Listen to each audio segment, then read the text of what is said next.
Boom, boom, boom, boom, boom, boom, boom, boom, boom. Now tell me what you gonna do, but it ain't nowhere to run. When judgment comes for you, when judgment comes for you, tell me what you gonna do, when it ain't nowhere to hide. When judgment comes for you, 'cause it's gonna come for you. Swinging it for water, easy, see something Charlie. Little boo guy's got him, and I'm gonna miss everybody out of row and flow like eggs. Looked at a wild lag and played for dust, and they play too deep for being sad. Little legs I got to be. Tell me your feature deceased, would it please? Marry me by my grand when you can go follow God me. bless you, Back working on on a this, plan to heaven. back to the CrosUp, your weekly look back at the week that was in professional wrestling. This week I'll be running through the results from Collision on March 29th to SmackDown on April 4th. We'll start with Collision. We get Toni Storm coming out to get things going. She calls out Megan Bayne, of course, who, again, of course, doesn't show up, as that usually doesn't happen when somebody gets called out. Storm isn't sure what happened, as Bayne laid Storm out on her back on Dynamite, and she says she laid her out on her back like she had bought Storm a steak dinner, implying that they maybe banged afterwards. After the match, she went to her hotel. She laid down, as she lays down on the mat during this when that happens. She got up, she stubbed her toe, she hit her head on the sink, and then she got up and remembered who the hell she was. She said she promises violence at Dynasty, but Penelope Ford comes in out of nowhere and kicks Storm in the face. Storm fights back, but Bayne eventually does show up, hits Fate's Descent, and Bayne tells her to bow down and throws her lifeless body to the floor. So pretty good segment. I'm pretty sure Toni Storm also said she was going to rip Bayne's tits off and put it in her purse at some point in this segment that I forgot to mention. But yeah, just another classic Toni Storm promo. As per usual, I'll always say go out of your way to check it out.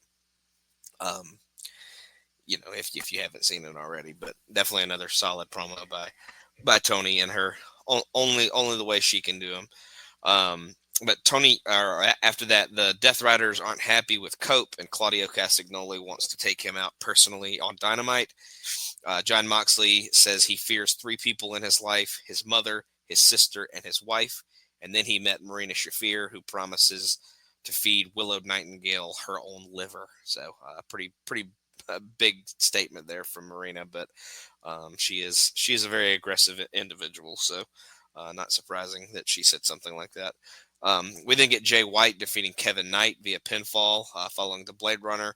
Post-match, White shows some respect and tells Knight, and they kind of reveal that Kevin Knight is a new part of the AEW roster, and he gets a pretty good standing ovation, and then he kind of just leaves. White then talks about how he needs the world title shot at All In, and at All In, he is going to show us that it is still the Switchblade era, and enters himself in the Owen Hart Memorial Cup. So we'll get into it on Dynamite, but I believe he either maybe got injured in this match or gets injured in a match somewhere in between at a taping or something like that. But he will not be in the Owen Hart Memorial Cup. I think he hurt his wrist or his hand or his arm, something like that. So we then go to MJF. He threw out the first pitch at a Texas Rangers at their home opener. He points out that Bobby Lashley lives in Texas, but the Rangers asked him instead of Bobby Lashley. We then get Athena. She was outside of Mercedes Monet's dressing room earlier today. Mercedes Monet then defeats Robin Renegade via submission with the statement maker. After the match, she is happy with her win and her recent success, but now she wants to enter the women's Owen Hart tournament so she can take the women's world title at All In as well as keep her TBS championship. Tony Schiavone says Billy Starks is in the tournament as well, but Monet says Starks' trainer is terrible. This brings out Athena, who is, I don't really know if she trained her per se, but she's been her mentor for like the last 2 or 3 years on Ring of Honor. So, but Athena comes out, drops Monet with a forearm, and then she goes to hit the O-face, which is her top rope stunner. But Renegade kind of pushes Monet out of the way and ends up taking the O-face instead. We then get Queen Aminata. She is injured based on last week's match, and she can't wrestle tonight. But Serena Deeb comes in, mocks her for being injured and for not listening to her.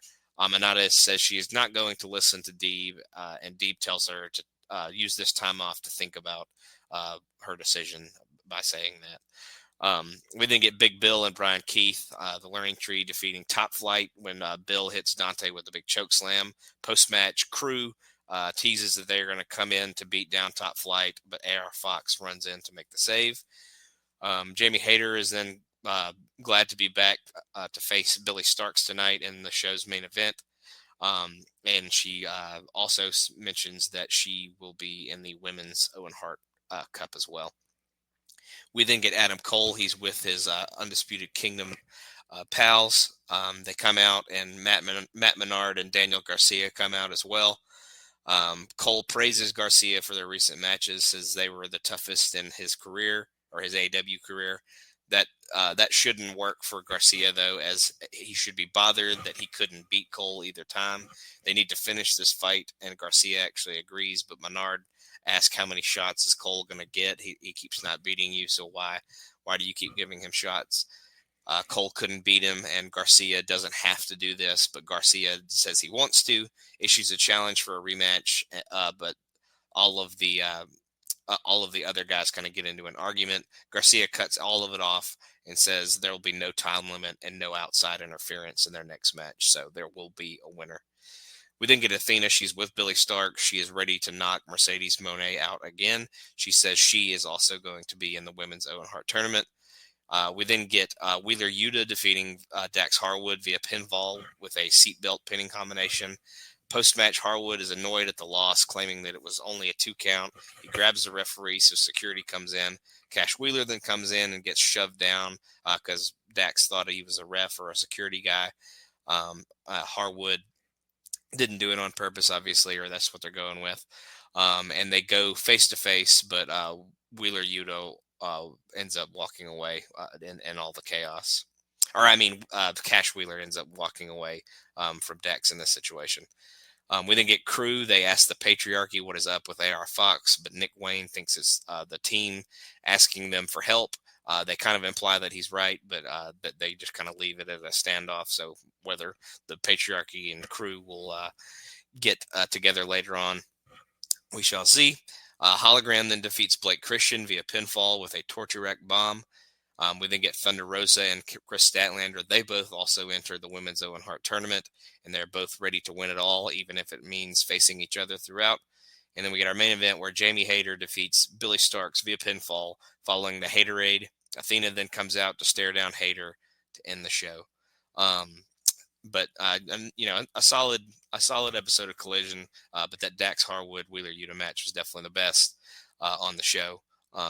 Again, continuing to kind of build towards Dynasty and kind of establishing who all is going to be in these Owen Hart tournament matches and all that kind of stuff. So really just another kind of an establishment show.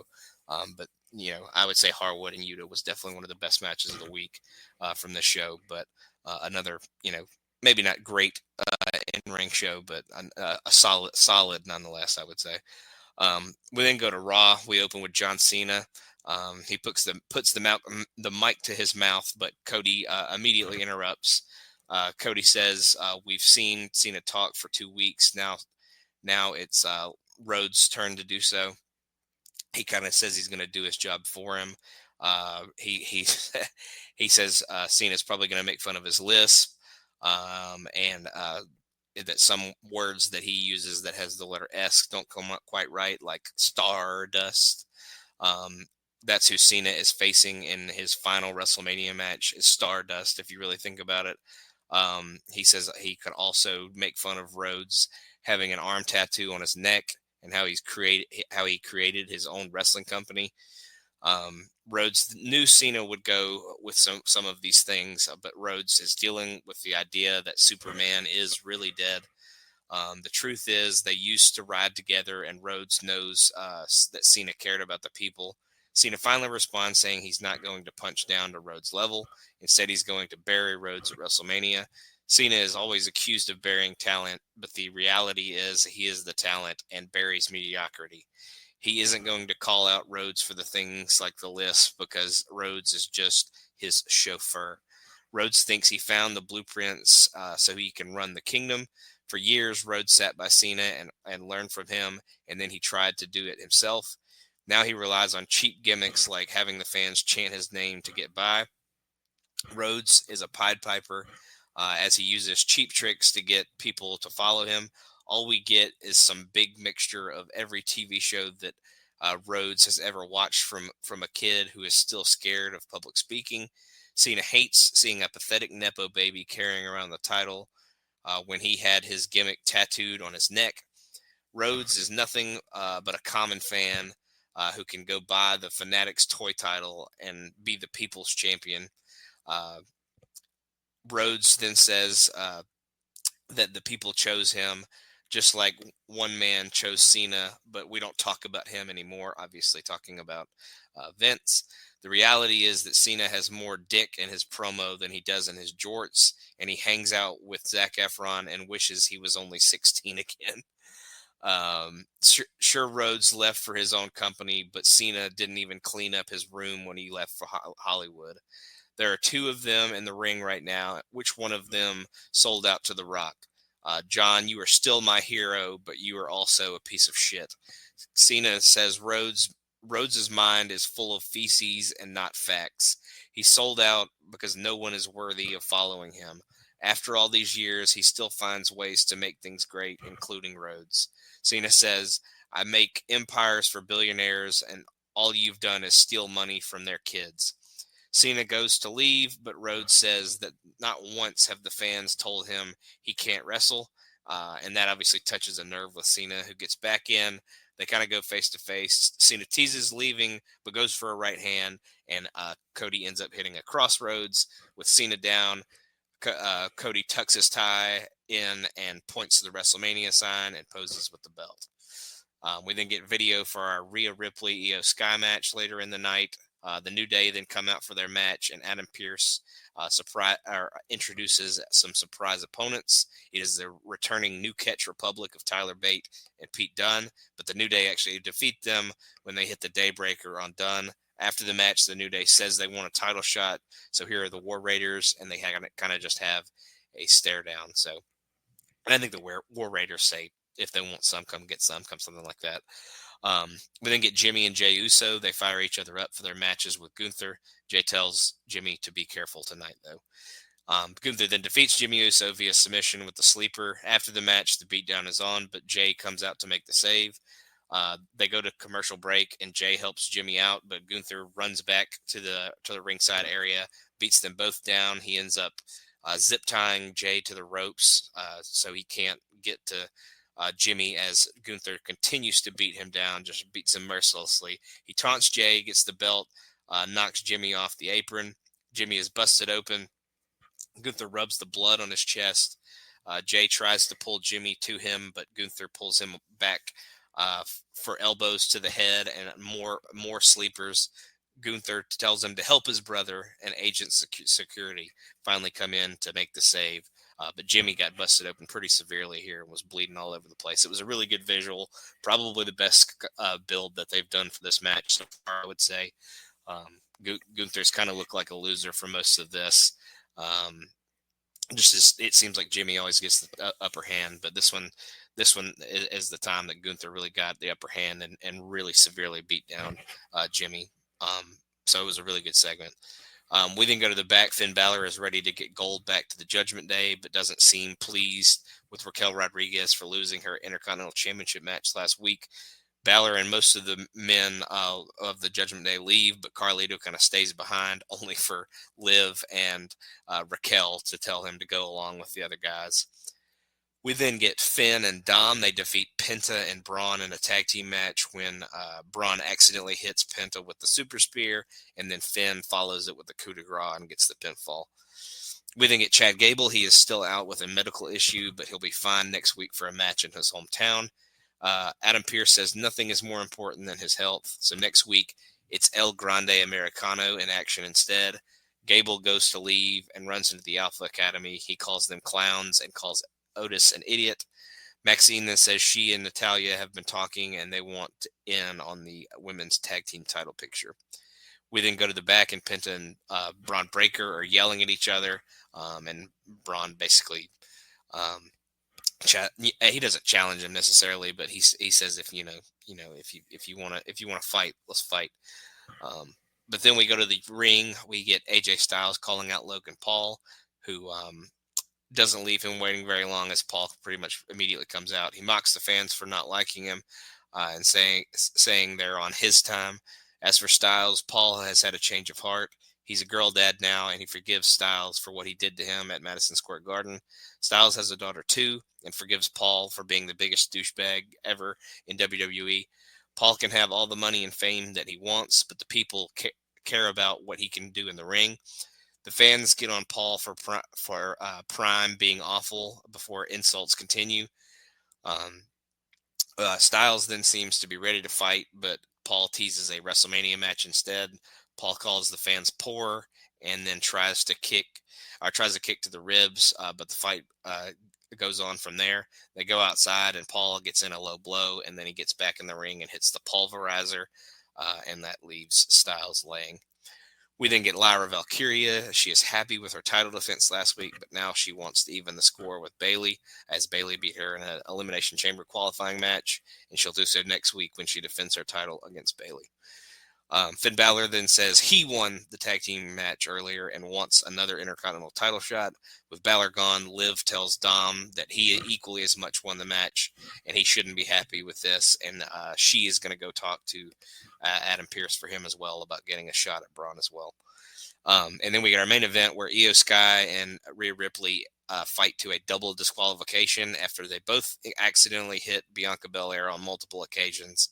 She rings the bell, and then after the match, they all brawl, with Rhea Ripley getting to stand tall at the end, and Ripley hits a super riptide on Belair to end the show. And that was the best match. Kind of a not the happiest ending, obviously. You would like to see a result, but it was kind of it was either going to end in like a no contest or a double DQ, double count out kind of situation. It was bound to happen. This is going to be a triple threat, which is fine. I would have rather just seen Ripley and Belair, but Io Sky does do a lot of good stuff on TV throughout the year, and she's really, really talented and deserves a lot. But in a way, she kind of feels like an add-on, and she's the champion, so that's probably not the best way to go about it. But coming into this match, it was going to be a no contest, double DQ kind of situation, so not hard to see coming. But it was still very good, and I'm looking for it. It'll be a really good WrestleMania match. I know it will, but I just maybe would have liked to have just seen a one-on-one, because it seems like they're going with a lot of multi-man matches at this WrestleMania, so this one could have been one that could have just been a one-on-one match. But again, good match, best match of the show. So, but we'll go on to NXT. We get Stephanie Vaquer. She gets things going with Ava. After Ava praises her for her recent efforts of defending both championships, she announces that Vaquer has agreed to vacate the Women's North American Championship.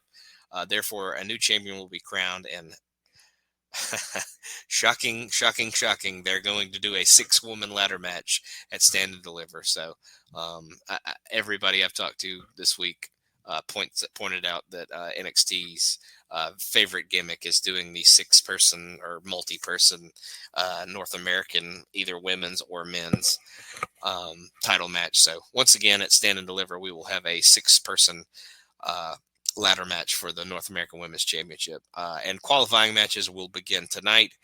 Vaquer says in relation to doing this, or as the favor of giving up the title, she says she would like to pick her challenger for Stand and Deliver for her Women's Championship. Jordan Grace comes out, who says she wants to have the title match, and the fans are demanding it as well. Jada Parker then comes out and says she dropped Grace last week, but Grace brings up Parker losing to Vaquer last week. The brawl is on, with Grace absolutely launching one of the security guards over the top rope onto a couple of other ones. And then Parker backs off a bit, and I'm assuming they'll have a match between now and then to see who the one is that's going to face Stephanie at Stand and Deliver. We then get Trick Williams. He wants to face Oba Femi at Stand and Deliver. Femi then arrives and is ready to deal with Trick tonight. The women's locker room bickers over the ladder match and the qualifying matches. Then we get our first one where Zarya defeats Lash Legend via pinfall when she hits a spear and an F5. and this makes her the first person to qualify for the ladder match. We then get Josh Briggs and Yoshiki Inamura. They want to get to stand and deliver, but Wesley, Igwe, and DuPont interrupt, and then arguing ensues, and Inamura challenges Wesley to a match.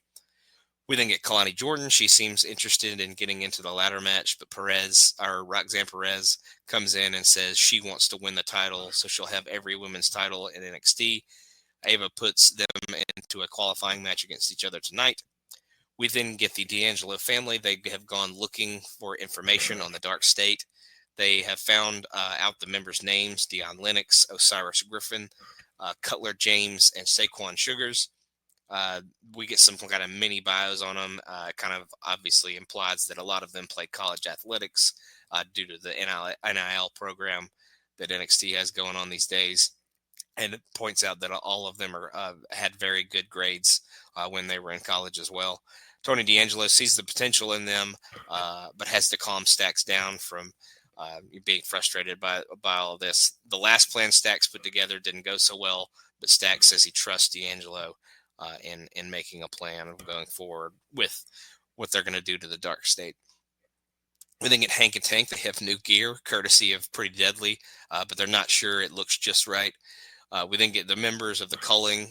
They want Sean Spears to succeed tonight and retain his championship. We then get the NQCC defeating Hank and Tank when they hit a TKO DDT combo on Tank for the win. We then get Trick Williams. He says that he is still the man around here. No matter what Obafemi says, there's nothing stopping Trick from getting back to the top of the mountain. Javon Evans interrupts, but Trick says this is for the adults' time to talk. Evans asked Williams when he knew it was his time, which must sound familiar to him. Evans wants the number one spot, but he doesn't have to step out of anyone's shadow to do it. Trick then says Evans has no idea what it's like to be the champion. Evans says, "You ain't Trick Williams, you're Carmelo Hayes." Talking about how he had to step out of Carmelo's shadow before he could become champion. That gets Trick's attention. Evans says that this is the exact same stuff that Hayes told Trick last year. Evans brings up dropping Obafemi, which brings Obafemi to the ring to tell Evans to say it to his face. Evans talks about getting so close to winning at Deadline and threatens to jump Femi again. Trick isn't interested, but Femi tells him to shut up. Femi says that that this now belongs to him, and Trick tells Evans to get out. Femi then says Trick is talking too much, so here is Ava to announce that they are going to do another triple threat at Stand and Deliver between the three of them for the NXT Championship. Trick then decks Javon, but gets knocked to the floor, only for the lights to go out and the Dark State to appear. Femi then tells them to bring it, so here they are and come and beat him down. And then Evans and Trick are laid out as well by the Dark State. So, they've been. I feel like I've seen a lot of rumors lately that maybe one of these guys is going to end up being the leader of the Dark State, but they seem to all get attacked here, so maybe not. We then go back to the back, and Andre Chase is banged up. He says he has a cracked rib and doesn't know when he'll be able to come back. He doesn't have a ride home, but Uriah Connors and Cale Dixon show up with a wheelchair to help him out. Chase then thinks they might not be so bad after all, but they back up when they see Jada Parker and Jordan Grace fighting. When they get Fraxium, they kind of mock Hank and Tank for the Pretty Deadly stuff, but Axiom wishes he and Frazier were such close friends. We then get Swipe Right, which is Ricky Smokes and Brad Baylor. They're from Evolve, I believe. They've been on the Evolve show lately, but they come in and ask for a match against Fraxium. Frazier accepts, but Axiom isn't impressed. Swipe Right are more interested in Roxanne Perez walking by and call her a smoke show. We then get Kalani Jordan defeating Roxanne Perez via pinfall with the one-of-a-kind split-legged moonsault, and this qualifies her for the ladder match at Stand and Deliver. We then get Stevie Turner. She apologizes to Ava for Swipe Right, but Robert Stone brings up the matches announced for Stand and Deliver. Ava is more worried about Dark State. So she puts the three of them in a match against Femi Evans and Trick Williams next week. Ricky Saints isn't worried about what Sean Spears has been saying about his past. Tonight is about the future and when he wins the North American title. Zarya then is in the back with Sol Ruka. Zarya wants Sol Ruka out there with her at Stand and Deliver. Kalani comes in and says she's winning the ladder match, but Zarya isn't all that impressed. And then Ruka actually says she is going to win the ladder match as well. So Zarya is not very happy about that either. We think at Dark State they are down for next week's match, but says no one is safe when they're out there. And then we get our main event where Ricky Saints actually I kind of thought it was a little bit of an upset, but upsets Sean Spears via pinfall following the Rochambeau to become the new NXT North American champion. So Sean Spears definitely a pretty transitional champion there. But after the match, Saints celebrates, but Ethan Page, of course, who he's also had problems with lately, comes out and takes him out. I thought that last match was pretty good, but Roxanne and Kalani had a really good match in that qualifier, so I would give match of the night to those two ladies. We're going to move from there to Dynamite. We open with Swerve and Willow Nightingale defeating John Moxley and Marina Shafir when Willow hit the Babe with a powerbomb on Shafir. After the match, Moxley gives Nightingale a Death Rider to kind of have like a really serious moment where a guy attacks a girl and leaves her laying, and that they act like she's really hurt afterwards. We then go to a replay of Wheeler Yuta beating Dax Harwood on Collision, resulting in Harwood shoving Cash Wheeler. After the match, Harwood pays his $10,000 fine and actually gives it to the referee personally for attacking him. He apologizes to Cash as well. And says it's time for them to win the Trios Championships at Dynasty. Harwood then goes to hug Wheeler, but Wheeler says they'll team together at Dynasty, but afterwards they need to talk. We then get the brackets for the men's Owen Hart tournament. We're going to have Ospreay versus Kevin Knight, Brody King versus Konosuke Takeshita, Mark Briscoe versus Kyle Fletcher, and then Hangman Page versus a wild card of some sort. Kevin Knight ends up being the replacement for Jay White, as Jay White had previously entered but is now injured, like I said earlier. They also announced the women's side of the bracket. It's going to be Jamie Hayter versus Billy Starks once again, Thunder Rosa versus Chris Statlander, Julia Hart versus Mercedes Moné, and Harley Cameron versus Athena. We then get Toni Storm. She defeats Penelope Ford via pinfall following the Storm Zero. Post-match, Megan Bayne comes out but won't get in the ring with Storm this time, as Storm is kind of ready for her. She wasn't kind of ready for her the last time, so she's kind of ready for her this time, and she didn't want to get in there with her. Willow Nightingale is then getting checked by medics. Swerve Strickland says he isn't pleased with this and swears vengeance on John Moxley tonight. He's not going to wait till Dynasty. We then get MVP and Bobby Lashley. Shelton Benjamin was not there due to some travel issues with bad weather. Before they say anything, MJF comes out to interrupt. After praising MVP's fashion choices, MJF introduces himself to Lashley and calls him Bob. Who says he has been around the block, obviously, talking about Lashley's career and all his world titles that he's won. But he says this is AEW, meaning that it is the block that MJF built. MJF knows what it takes to set records around here, and he and the Hurt Syndicate could help each other out. He puts his hands on Lashley's shoulder, saying Lashley needs him. Lashley says that he's out here out of respect for MVP, and for that fact, he won't drop MJF where he stands. He doesn't like or trust MJF and suggests that MJF leave right now, which MJF actually obliges, shockingly enough.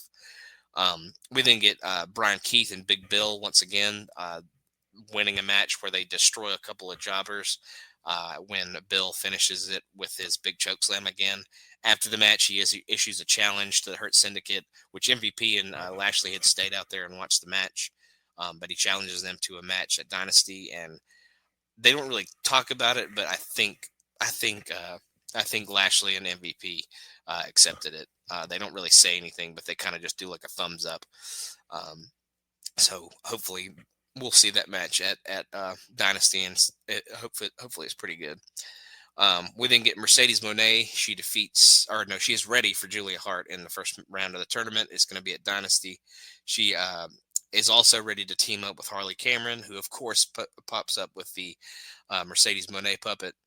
Monet isn't impressed and storms off, and Cameron says that their team name will be the Monet Wrath Train. So uh, another really just good moment by Harley Cameron. Just really, really funny. So, but we move from there, and we get Kevin Knight and Will Ospreay to defeat Blake Christian and Lee Johnson when Knight pins Johnson following a springboard clothesline. After the match, Ospreay and Knight are told that their match in the first round of the Owen will take place at Dynasty, and then they shake hands and tell each other good luck in the match that will happen on Sunday. We then get Samoa Joe. He says he started the ops because things are changing around here, and they'll be watching at Dynasty, maybe kind of implying that they may go for the trios titles after Sunday. We then get Brody King. He defeats Lance Archer via pinfall following a cannonball and a big clothesline. We then get Cope defeating Claudio Castagnoli following a spear. Swerve Strickland is then still looking for John Moxley, but runs into Hangman Page. Security immediately runs in as Page shouts about how Swerve broke into his home. Swerve says, "You burned my house down." Page then says, "You deserved it," and Swerve actually admits that he knows that he deserved it. That has Page kind of confused, and he storms off. But here are the rest of the Death Riders, and they jump Swerve. The Death Riders then throw him into some glass and then carry him into the arena. A bag of glass is poured out, and Castagnoli gives Swerve the Ricola bomb into the glass. Swerve then with glass in his back sits up and glares at Moxley to end the show. Really a lot of build towards Dynasty here. So a lot of segments, not a ton of matches, got a ton of time. But like the announcements of the Owen Cup tournaments was pretty interesting. But as far as best match, I would go with that opening mixed tag. The Osprey tag was good as well, but I would tip it in favor of that opener because it was a little bit more of a brawl. There was a little bit more stakes to it and stuff like that, so I would give it to that one. We'll go to Impact from there, though. We open with Frankie Kazarian defeating Elijah via pinfall with a roll-up after a mix-up and a collision with Joe Hendry, who had been on commentary. After the match, Hendry and Kazarian got into a brawl with security breaking it up.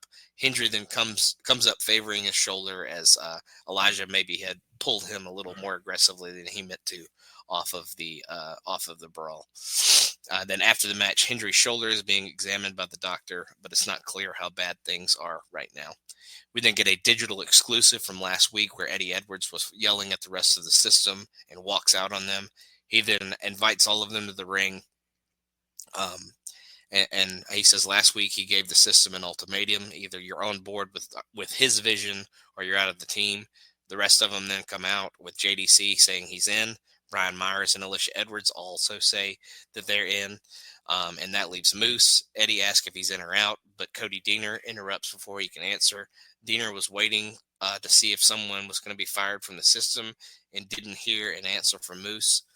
Deaner then thinks Moose should listen to the people who think he should leave. Moose then says the people are right and decks Deaner before reaffirming his allegiance to the system. We then get Masha Slamovich, Zaya Brookside, and Lei Ying Lee. They are ready for their women's tag team or 6-woman tag team match tonight. They find it interesting that Tessa couldn't find anybody to be her friend in TNA, so she had to go to NXT. Tonight, they'll send her new friends back to where they belong. We then get Santino. He comes up to the system in the back and announces Moose's first competitor in Ultimate X at Rebellion against him, and it's going to be Leon Slater. We then get another person announced in a little graphic that's at the bottom where Matt Cardona is also in the match. And Morella says the system will all have matches next week based on what they did earlier. We then get the Meta Girls of Lash Legend and Jakara Jackson defeating Spitfire when they hit their wheelbarrow into a cutter combo on Jody Threat. We then get Mike Santana. He arrives with his friend Derek, who he leaves with Santino Morella. We then get the Hardys out for a chat. They talk about how they have seen the real Nick Nemeth, who left a scar on Matt Hardy's nose. The scar means Matt is still broken, and it is time to delete the Nemeths. Jeff has heard that the Nemeths are comedians, and their greatest joke ever is that they are going to take the tag titles from them. The Great Hands then come out and say that it's not 1999 anymore, but 2025. And the Hardys aren't so good anymore. The Hands want the titles, so here is Santino to make a match, but it is non-title. But if they can win, they will also get a title shot down the line. But the Hardys then beat the Great Hands when Jeff hits the Swanton on John Skyler. We then get Leon Slater and Ryan Nemeth. They get into a fight backstage. Joe Hendry apparently has a rotator cuff sprain, but it isn't clear how long he might be out. So we'll see what happens with this title match coming up. We then get Steph DeLander and Mance Warner out for a chat. They brag about their success and promise that no one is tougher or meaner than them. They then start to make out until Santino interrupts. Santino says they aren't the digital media champions anymore, and they say then he retires the championship. He says instead of the digital media championship, he will debut a new title at Unbreakable, and there will be a tournament for the TNA International Championship. He says in tribute to the original three-way at Unbreakable, every match in the tournament will also be a three-way. And then Sami Callihan comes out and jumps Mance Warner and throws him off the stage and leaves him laying as Steph DeLander just kind of stands there shocked and appalled that she lost her title and her man got attacked. We then get Mustafa Ali. They kidnap Mike Santana's friend, his cabinet. They kidnap Mike Santana's friend Derek and throw him into a trunk of a car. Later on, Derek is sat in a chair face to face with Ali. He congratulates Derek on his sobriety, but brings up Derek causing an accident that injured a young woman, and Ali has him taken away. He really got emotional, really tore into this guy, and really started yelling at him pretty hard. So a new kind of more aggressive side out of Ali here, which was pretty good to see. We then get the personal concierge. He says Ash by Elegance needed a vacation, but the team has their eye on someone new, as a new recruit maybe, and her name is Maggie Lee. She needs some guidance though, and he says that maybe Heather by Elegance can show her the guidance that Ash showed Heather previously.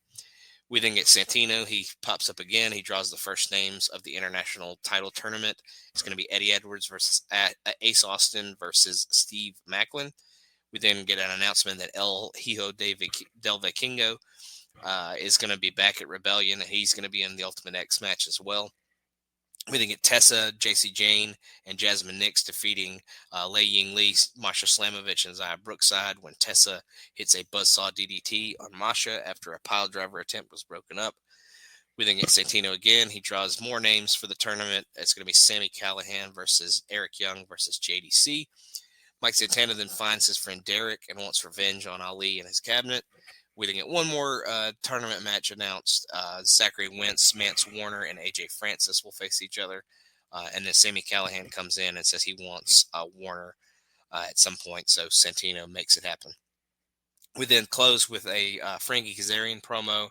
He brings up Joe Hendry's injury and is sorry that it didn't happen sooner.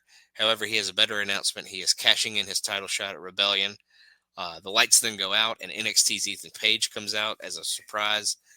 He says, this place has changed a lot since I was here. There are actually people in the building, obviously making fun of, well, not really making fun of, but implying that last time he was here, the pandemic was happening, so there were no fans.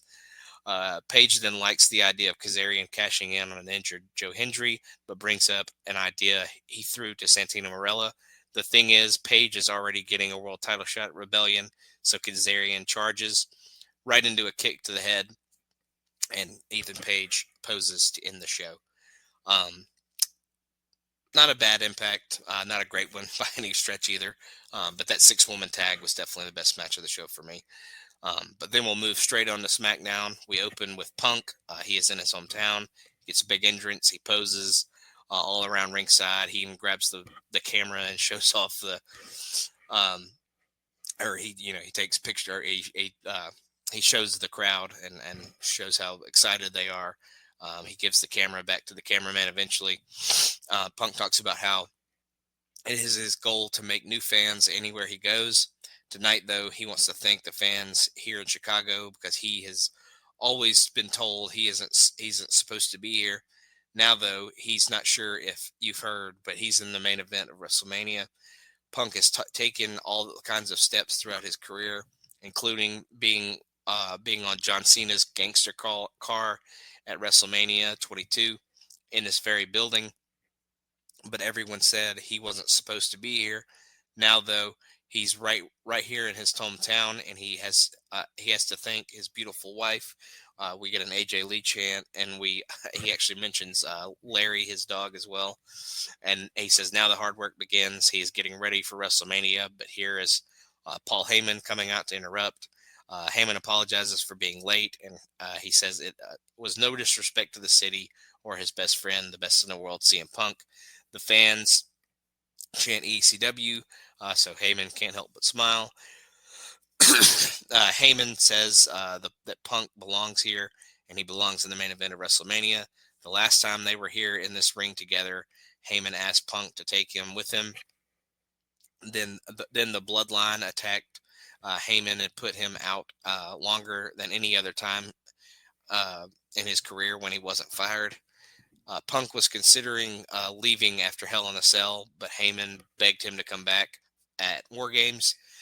For now, though, Heyman has one favor to ask of him. Please let him know what his favor he owes Punk is going to be. And Punk says it's going to involve Roman Reigns, so he'll tell both of them face-to-face later. We then get Rey Fenix's debut. He defeats Nathan Frazier via a pinfall following a Mexican muscle buster. After the match, Phoenix says he has history here in Chicago, and this was a big step. He did it with passion and rage, and now he is happy to say he is in WWE. We then get Legado del Fantasma and Santos saying that Phoenix would be a good fit for them, but Berto says he is better than Phoenix, and Santos wants him to go and prove it next week. We then get Drew McIntyre. He has an eye patch on this week. It's kind of a pre-tape promo. He says no one cares about Damian Priest unless he's feasting off of McIntyre's scraps. That's what he did last year at WrestleMania and this year at Elimination Chamber. Then last week he put McIntyre through a windshield, resulting in an eye injury, and McIntyre swears vengeance. We look back at Jacob Fatu attacking LA Knight and Braun Strowman last week. Strowman is ready to crush Fatu in the last man standing match. Solo Sikoa and Tama Tonga come in and laugh at the concept, but LA Knight comes in as well and to make fun of Tama Tonga's weird noises that he always makes. We then get LA Knight defeating Tama Tonga via pinfall following the BFT. We then get Paul Heyman. He's waiting in the parking lot saying no matter what CM Punk wants, the answer is yes. A car arrives. He thinks it's Roman Reigns. Seth Rollins pops out, who disappoints Heyman. Rollins wants to see Roman Reigns when he arrives as well. We then get our smoke vignette for the week. It's kind of flashed up random things over the last few weeks, and this time it is someone with coins over their eyes. We then get Charlotte. She comes out for a chat, but before she can even say anything, Tiffany Stratton comes out and interrupts. Wade Barrett's kind of serving as the moderator for both of them. Charlotte doesn't really seem to like the mixed reaction she's getting, but she sees it as power at the same time. Charlotte is asked why she chose Stratton and if she still thinks she's made the right choice. She talks about how she wanted to prove the smartest fans wrong, including those here in Chicago. Stratton then talks about how Charlotte's real competition is in the crowd. The saddest thing is that if Charlotte breaks all of the records, she'll still be second to her father. Charlotte says Stratton is saying the same things her opponents have been saying for the last 10 years, but the fans boo her out of the building. Stratton says Charlotte was in her dad's basement drinking at 25 years old, while Stratton is the women's WWE champion at 25. Stratton calls her a Nepo baby, but Charlotte corrects her and says Nepo queen. And then we get some pretty not so nice references to Charlotte's divorces. And then Stratton bails. And then Charlotte talks about how Tiffy's boyfriend is in her DMs. And Stratton just kind of no sells this and leaves. So kind of an awkward ending to the promo. The whole segment was kind of awkward. Charlotte seemed very flustered by the crowd booing her as vociferously as they were. So we'll see.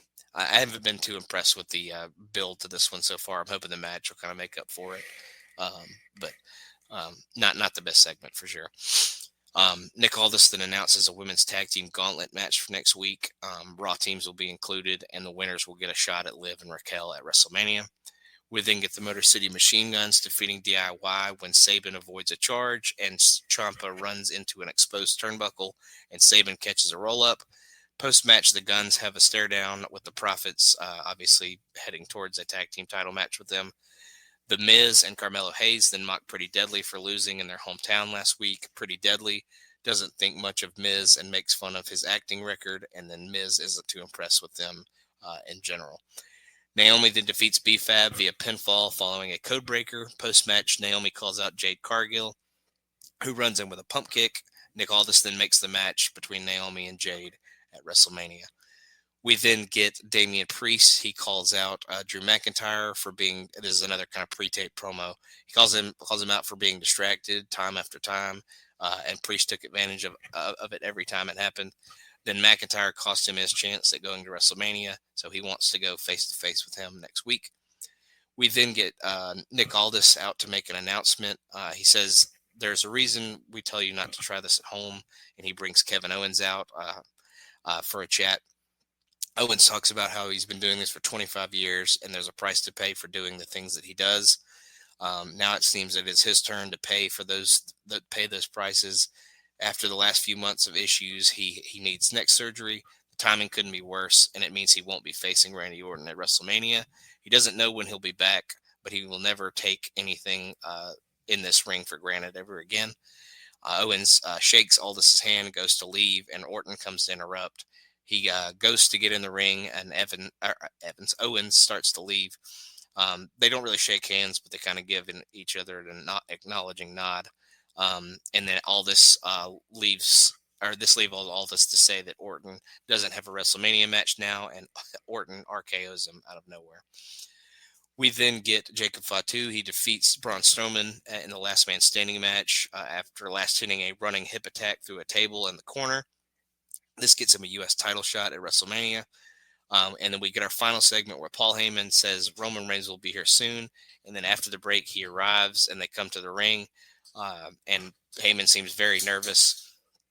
After the crowd acknowledges him, Reigns says that if he is here and acknowledges that it's CM Punk, Reigns wants to know about the favor, but first he wants to share a secret with Chicago.